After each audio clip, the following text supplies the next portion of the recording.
This episode is brought to you by Fox One. Watch all 104 matches of the FIFA World Cup live in 4K for just $19.99 a month with 3 days free.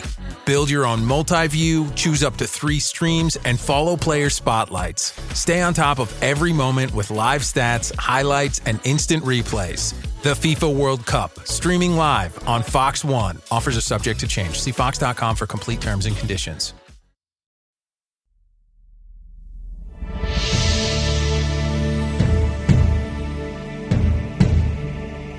This is the History of the World podcast with me, Chris Hasler. And you're listening to Volume 3, The Classical World. Episode 6, Dark Age and Archaic Greece.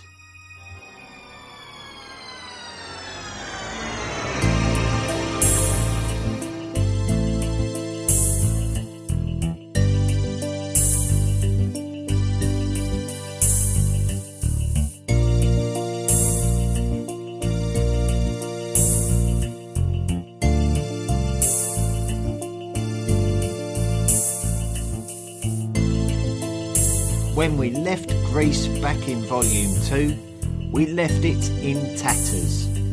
These were the lands of the mighty Mycenaeans of the 2nd millennium BCE. Quite what's happened, we cannot be sure. During the 13th century BCE, the Mycenaeans were a dominant warrior society who had achieved superiority over their successful Minoan neighbours on the island of Crete in the centuries preceding. Everything was looking good. However, the end of the 13th century BCE was the time of the late Bronze Age collapse, and the Mycenaean Greeks were one of the more famous casualties of this period. Many of the mainland palaces and citadels of the Mycenaeans were destroyed by fire and left in ruin. The familiar Linear B writing system of the Mycenaeans disappeared, which demonstrated the demise of an organised society. Some Peloponnesian scriptures suggest that there may have been invaders looking to move into the lands of the Mycenaeans, but we don't really have anything to suggest that this was a definite contributing factor to the fall of the Mycenaeans. A study of the seismological data of the region of the Balkan and Anatolian peninsulas suggests an unusually large number of earthquakes in a 50-year period around the year 1200 BCE. Mycenaean culture did not disappear suddenly like the Hittites did during this period. The demise was gradual over the course of a century following the late Bronze Age collapse. By around the year 1070 BCE, there was nothing left of Mycenaean Greece. Aspects of Mycenaean culture need to be discussed when considering what could have happened in and around the Peloponnese after the late Bronze Age collapse.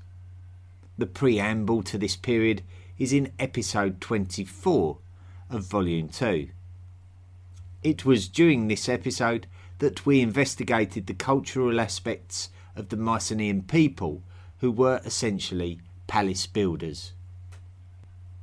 One of the differences between the palaces of the Mycenaeans and the palaces of the Minoans, those people who the Mycenaeans may have taken the palatial culture from in turn, is the fact that the Mycenaeans felt it necessary to build significant defences around their palaces, so they clearly felt more threatened by their neighbours than the Minoans did. This suggests two things to me.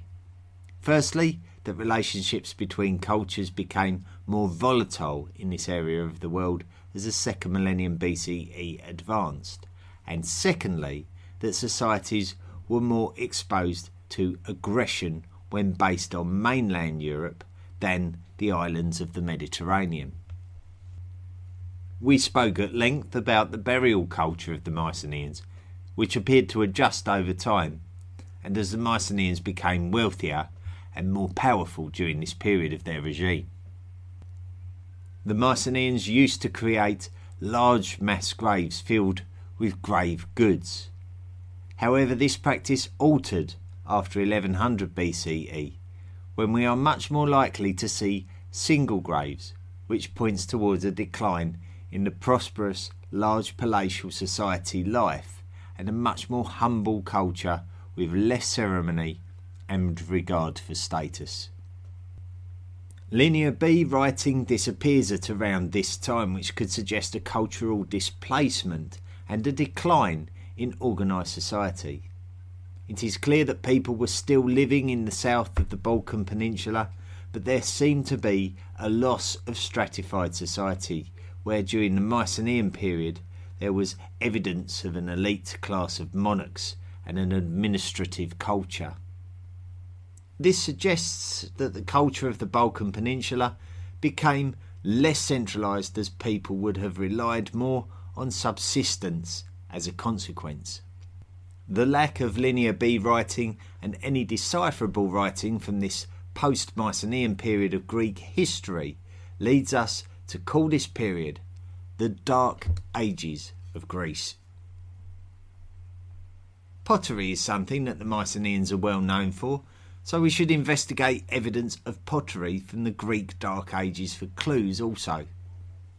We do have pottery from this period, but there is a clear decline in the quality of the pots and the designs on the surface of the pots.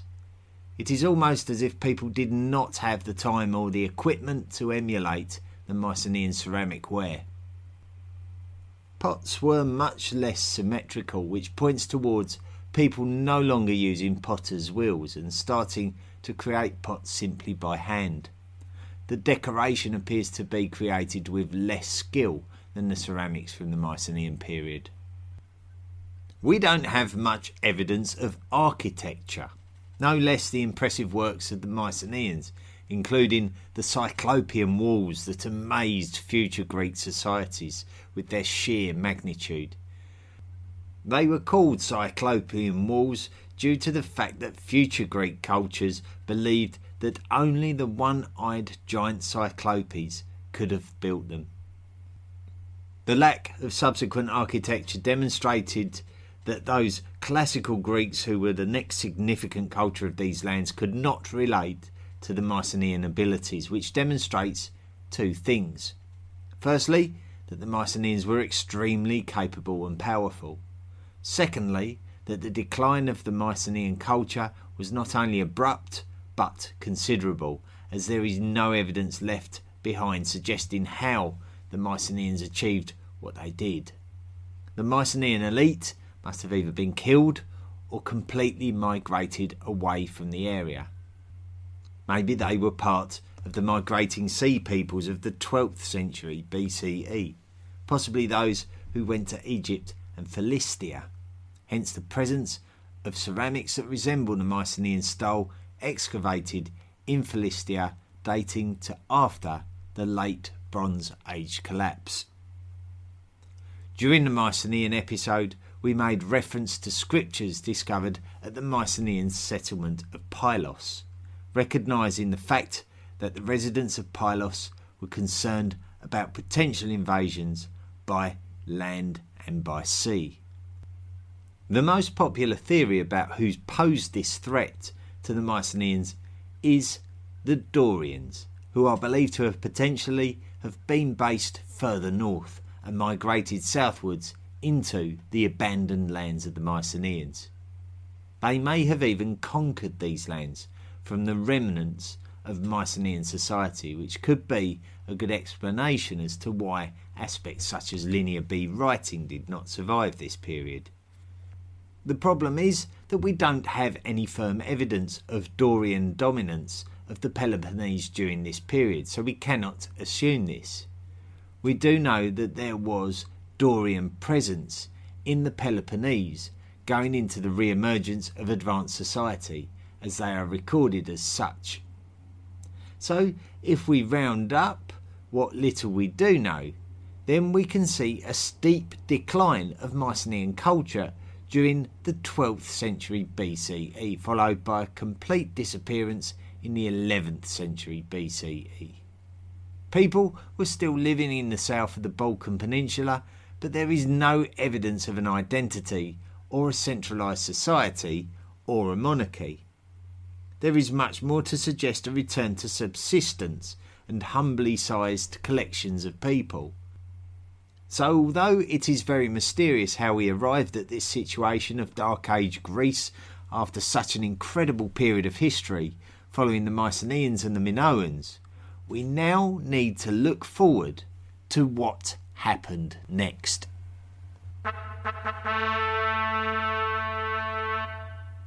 Alphabet.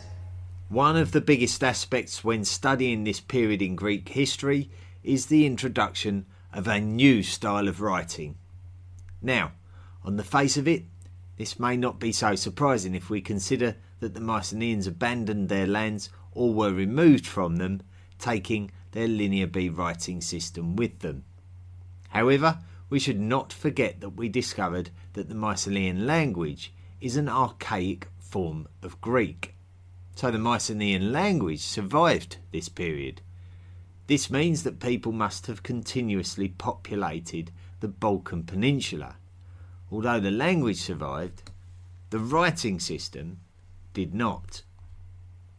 Instead, the next emergence of writing in Greek lands after the Linear B system is an alphabetic script based on the Phoenician alphabet.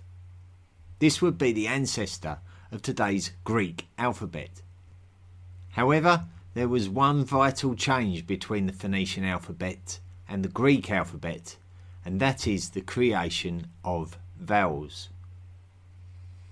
This would suit the ancient Greek language, which is an Indo-European language, much better. So now we have a link between the language and writing system of ancient Greece and modern Greece. The language migrated to Greece with the ancestors of the Mycenaeans. How the alphabet migrated is a little more mysterious.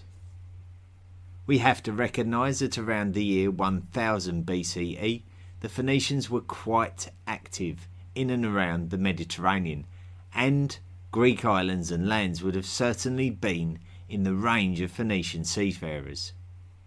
Whether it would have been probable that Phoenicians themselves decided to migrate to the lands of the Greeks is highly debatable, with no firm evidence to back up this theory, other than the presence of a closely related alphabet emerging in the coming centuries.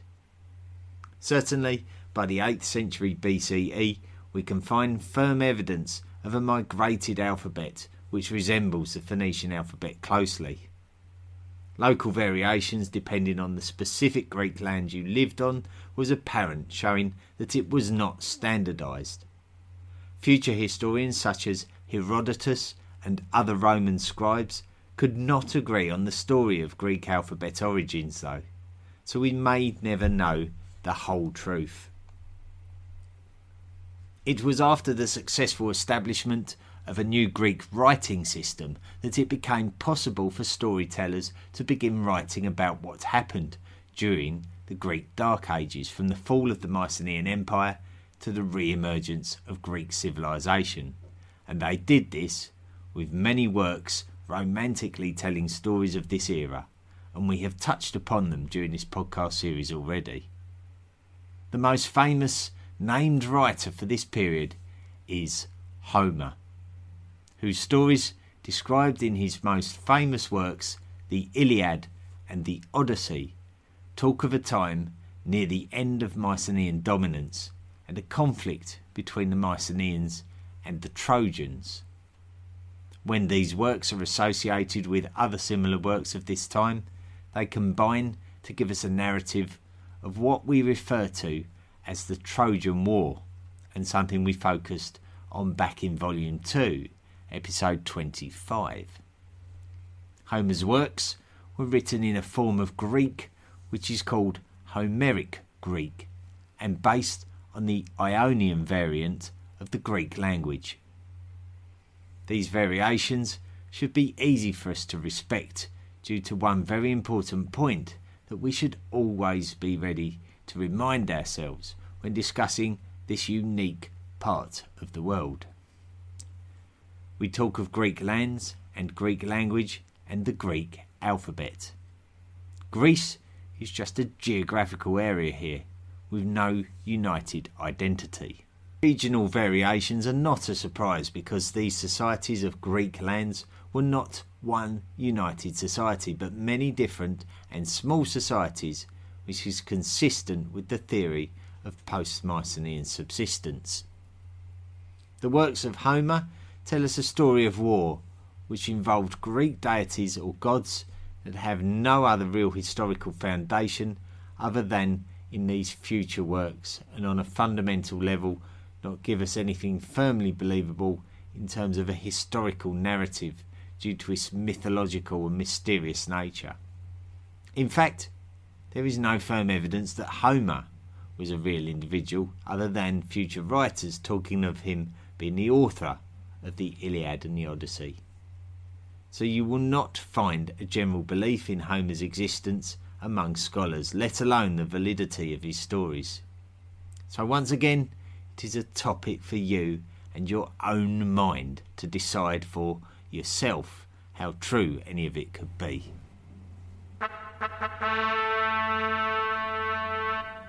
Ancient Olympic Games. So let's focus on what we believe is likely to be true and try to focus on the period when Greece was rising from the lows of the post-Mycenaean Dark Age. We recognise that there was a significant rise in the knowledge of Greek activity and societal growth during the 8th century BCE. A date of 776 BCE is popularly offered by historians as the date of the first recorded Olympic Games. So we will look closely at what the Olympic Games are and see what we can learn about Greece as a consequence. The Olympic Games, which in this context are referred to as the ancient Olympic Games to distinguish them from the huge modern event that the world is much more familiar with, was originally a small event where individuals would race against each other to impress the Greek god Zeus. So already we've learned that we have to be careful due to the reference to mythology. The date of 776 is a retrospective date based on more recent knowledge and information. So it is very possible that 776 BCE is an incorrect date for the first ever Olympic Games. However, the fact that it is feasible in the minds of ancient Greeks of a later age must mean that it is probably not far from the truth, otherwise there would surely be a definite alternative theory.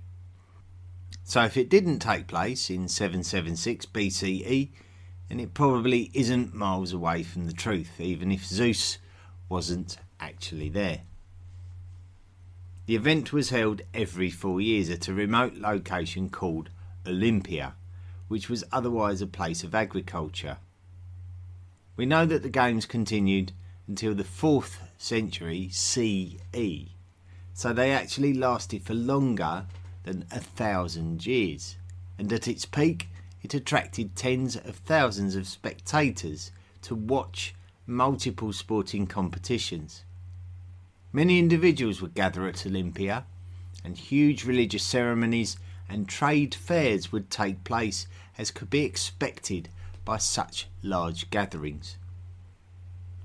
Events in the very earliest Olympic Games were restricted to running events, but the Games would grow to include combat sports such as wrestling and boxing. The competitors would hail from various city-states of Greek lands. Normally, we would find that there could be hostile relationships between the city-states of Greek lands, but these hostilities were put to one side during the Olympic Games. Some Olympic events were depicted on pottery, and pottery is one of the most significant factors of the timelines of this period of Greek history.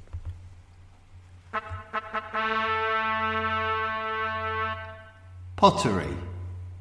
So we mentioned Mycenaean pottery and how the quality of pottery declined after the disappearance of the Mycenaeans in the early 11th century BCE. Excavated ceramics are one of the only clues that we have about what happened during the Greek Dark Ages. The quality of ceramic ware started to improve after the year 1000 BCE, but we also start to see aspects that are distinct according to where you go in Greek lands. We shouldn't be too surprised about this because of the return to a more subsistence lifestyle. Previously, things would have been somewhat centralised by the Mycenaean rulers, but with no evidence of a mighty monarchy, a natural assumption would be to suggest that small villages that perhaps had governors were more likely.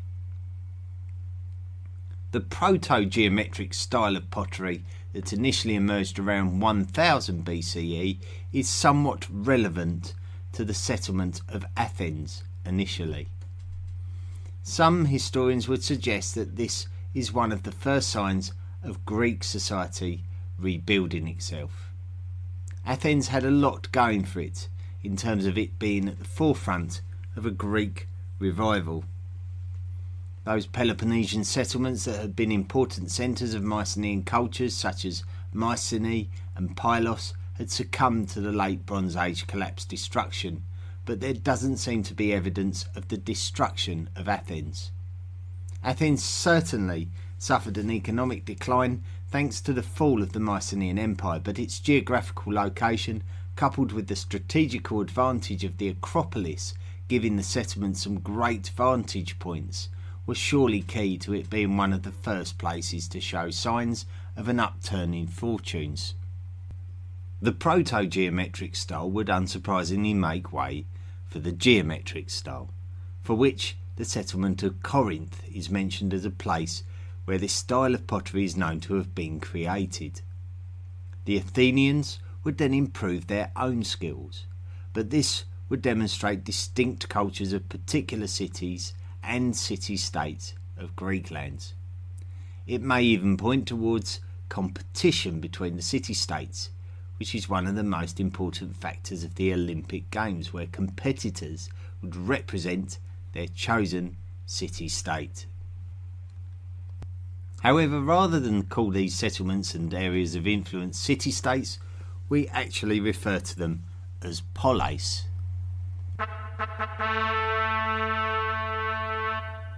Poleis.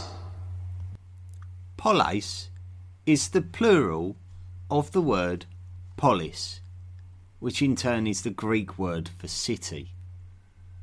Polis is a word that we have come across time and time again during this podcast, whether it be when we talk of large necropolis burial sites or high ground acropolis constructions.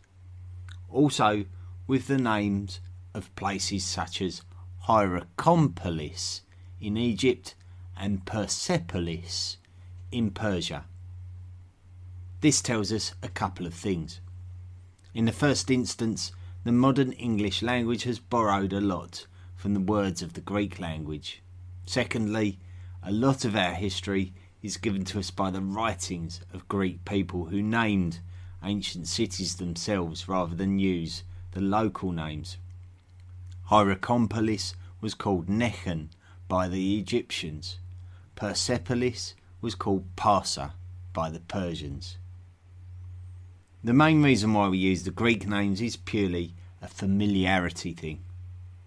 Reporting the most commonly known names makes the information easier to digest and triangulate with other sources, but often we see with history that name revisions can take place among scholars who wish to show more respect to the local traditions of the respective areas. The poleis of Greece was similar to the city-states of Asiatic lands in that they were a centralised area which contained a city at its centre with an area of influence surrounding it.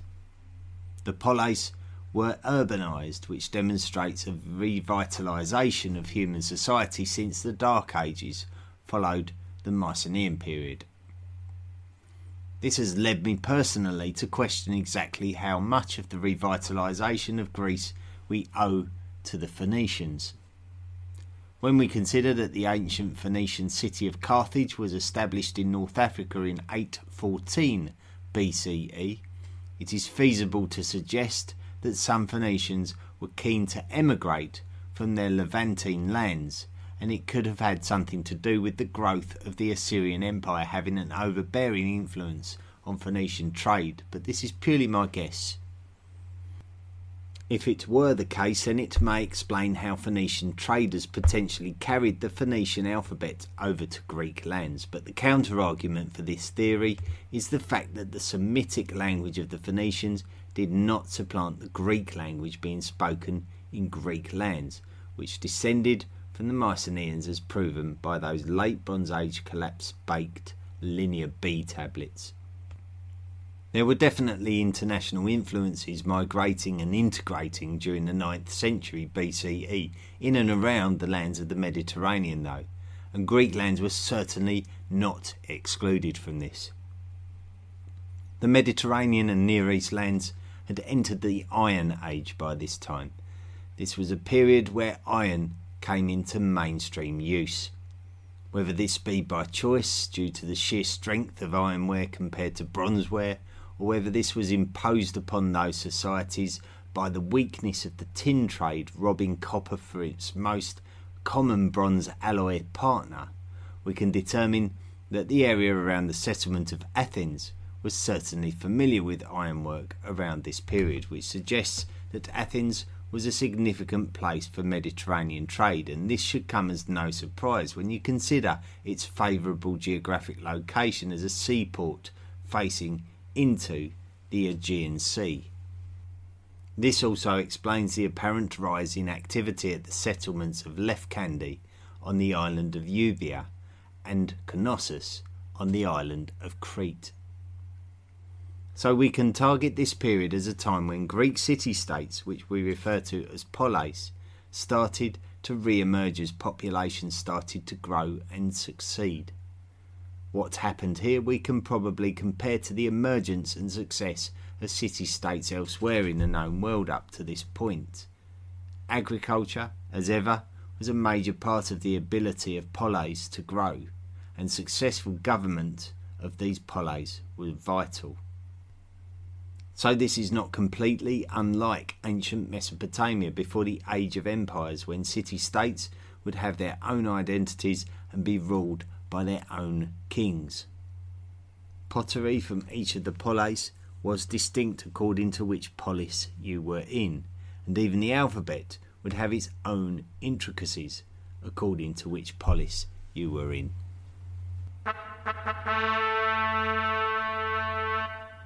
Archaic Greece. So we have explored a few things about the Dark Ages and the archaic period of Greek history. So now let us take a closer look at the development of society and its politics. This is going to be an extremely important thing if we want to understand the nature of the Greek people during this period. We already know that a powerful settlement was emerging at Athens that was beginning to carve out an area of influence around it, quite like a city-state. Two small but closely positioned villages discovered in the Peloponnese may have been settled during the Dark Age period by migrating Dorians, who took advantage of the apparent abandonment of the Peloponnese by the Mycenaeans after the late Bronze Age collapse. These two villages are suggested to be the origin of what would become the polis of Sparta. On the large island of Euboea, two settlements were populated by Ionian migrants coming across the Aegean Sea from the Anatolian Peninsula. These two settlements were called Chalcis and Eretria and were mentioned in the Iliad as being rival cities. These Euboeans of these lands would quickly start establishing trade routes during the 8th century BCE, setting up trade ports as far west as Cumae and Rhegium in the lands of the modern country of Italy. It was clear that the different regions of Greek lands were growing at a rapid rate during the 8th century BCE, and inevitable treading on each other's toes in their quest for wealth and status over one another. After the Spartans established dominance of the southern Peloponnese, they too would set about colonising the nearby Italian peninsula by setting up a colony called Taras, which would come to be known as Taranto, and they would do this towards the end of the 8th century BCE. During the 7th century BCE, even more colonies were created on the Italian peninsula, which would eventually lead to the Romans referring to the lands of the southern Italian peninsula as Magna Graecia, or Great Greece. So I'm going to end this mysterious podcast episode by going back to Athens, as I want to pay more attention to the political setup of places such as Athens and its relationship with democracy in the next episode. What I can say in summary is that because contemporary writing during the Dark Ages and the Archaic period are so scant, we have to rely on those later texts written by Greek authors of a later time to tell us what was going on in these lands. So, for example, we have spoken a lot about Herodotus, who is a 5th century BCE Greek who wrote the Histories as a means to present a story of the history of the known world up to his lifetime. However, in a recent interview I did with Nick Barksdale of the YouTube channel The Study of Antiquity in the Middle Ages, Nick pointed out that some people referred to him as the father of lies, and that is key to our acceptance of any Greek works that retrospectively tell the story of this period. According to these kinds of traditional texts, Athens was ruled by kings throughout the Mycenaean, Dark Age and Archaic periods. The Olympic Games started in 776 BCE. Homer wrote the Iliad and the Odyssey, and Romulus became the first ruler of Rome after being raised by a she-wolf. All of this is retrospective storytelling, and modern historians doubt the veracity of it all. So we must be very careful when telling the story of this period, purely because it's that traditional old act of us marrying ancient texts to archaeological discoveries and trying to find the best fit possible in order to create a history as close to the truth as possible. So, as is the tradition of this podcast, what does your imagination think happened during this period of Greek history with all the evidence to hand? Your version is just as important as anyone's, because regardless of anyone's expertise, none of us were there to witness it, and therefore none of us can be 100% sure. Next week, we will take a closer look at Athens and its political development after this period.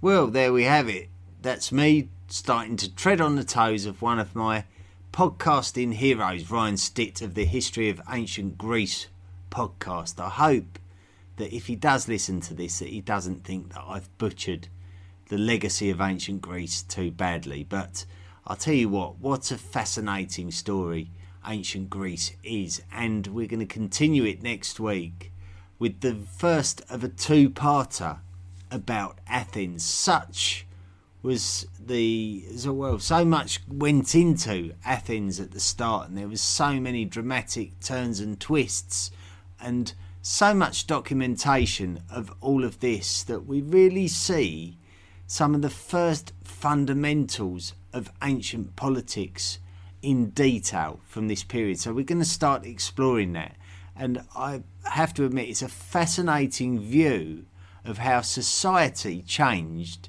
and how society had to change due to the pressures that were on it. It was either a case of having to accept certain things in order to survive, and we're gonna We're going to view that next week, or at least the beginnings of it, and I promise you it's going to be an absolutely fascinating story. Now, if you want to support the podcast, then by all means you can. We have a Patreon account, and there are many History of the World podcast patrons already, and anyone that makes a contribution towards the podcast becomes a lifelong member of the History of the World podcast Illuminati. And when you're a member of the History of the World podcast Illuminati, you can qualify for gifts from the podcast. And if you're wondering the sort of things you can get, we had a special post from Nick Barksdale of the History of or the Study of Antiquity in the Middle Ages YouTube channel, and he posted some of the gifts that I sent across the Atlantic to him on the Facebook page. We reposted those on the Facebook page, so you can go and have a look at those. And also Matty Yokimo, who's been a long time patron of the podcast, who we value his support so much here at the History of the World podcast. He has now earned the right to commission his own podcast episode, and he's already told me which subject he wants to have a podcast episode on, and it's going to be a little bit of work for me, but I'm up for the challenge, and it should be an extremely interesting episode. Now, I'm not going to give the game away at the moment, but over the coming weeks we will find out more, so stay tuned and I'll let you know more about that. But if you want to get free gifts, and if you want to be able to commission your own podcast episodes, then by all means come to the Patreon page and start making contributions. You can do so for as little as $1 a month. If you can't stretch to a financial contribution, then you can still help and support the podcast. Just simply go to the forum on which you listen to the podcast and rate and review the podcast. Now, this leads me on very nicely to the Apple Podcasts reviews for the History of the World podcast. I'm going to try and read through them all very quickly now, so bear with me. The first one is from HistoryFan389 from the United States of America, who's put, great podcast. I'm addicted to history podcasts, and I have to say this is one of the best ones I've listened to. The audio is great and his voice is very balanced. He throws in just enough to let us know he's a real human being, but sticks to the content. The content is in depth, and even though I've read many of these topics many times, there's always something he throws in that I didn't think of or hadn't heard of before. This is a good listen to on a walk, driving, or even falling asleep. I've fallen asleep. I've fallen asleep to this a few times. Oh, dearie me, it gets worse, doesn't it? And then I had to listen to the podcast again because I didn't want to miss anything. I have high standards, especially for a history podcast, so I listened to the first few podcasts sceptically. After the first 3 to 4 episodes, I am hooked. Thank you so much, History Fan. I was only teasing you when I was having a laugh there, but yeah, it did sound funny, didn't it? Anyway, Jolene B from the USA has put, wonderful homeschool supplement. I use this podcast for the days where we have appointments or things outside the home that take up our time, so my 17-year-old can get his required credits. He loves the podcast, and it is very well informed, interesting and complete.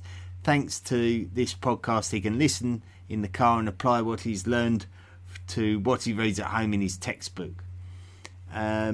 Or he learns more than the textbook at times too. Well, fantastic compliment, thank you. Dr. Brett 47 from the USA has put, great historical podcast. I just love this podcast. I stumbled across it looking for information on the Assyrians and got sucked into the whole thing. His delivery is no frills, but that's exactly what I want most of the time. I can't wait to finish the whole series. Power Reviews from the USA has put, great podcast, easy to listen to at night, no distracting music blaring in the background, excellent information, great all round if you enjoy history. M. Goodwin from Australia has put, incredible, ambitious in scope, meticulously researched and incredibly interesting. This is the history podcast you are looking for. Dave Heaster from the United States of America, amazing work. I love listening during my work commute. Very easy to follow, even at 1.5 speed. That's not the first time I've been accused of that. makes history very clear and easy to digest. Wonderful podcast, bravo. Bush Help from Australia has put Peter Canberra, excellent, the best history podcast. Have just returned from tours of Turkey, Egypt and Middle East. This podcast from Chris is the icing on the cake, brings the whole trip to life and gives me more knowledge. Thank you, Chris. What a fantastic trip. Turkey, Egypt and the Middle East. Wonderful. Peter Delaney, Ireland from Ireland, unsurprisingly. Thanks for all the great work. Fantastic history podcast. My personal favourite. The delivery style of the narration is excellent, reminiscent of Adam Curtis, giving you time to think on what you are hearing. Thanks, Pete. Alan from Canada, has put Canadian Review. What a fantastic podcast. Well researched and exceptionally scripted. I have been meaning to leave a review as I started listening recently, and it was only today that I heard the call out to Canadian listeners for a review. Here you are. Well, that's it. I've rushed through them. There were rather a lot of them, so I apologise if you get sick of listening to them. But, I just simply like to acknowledge those people that have been kind enough to take the time to review.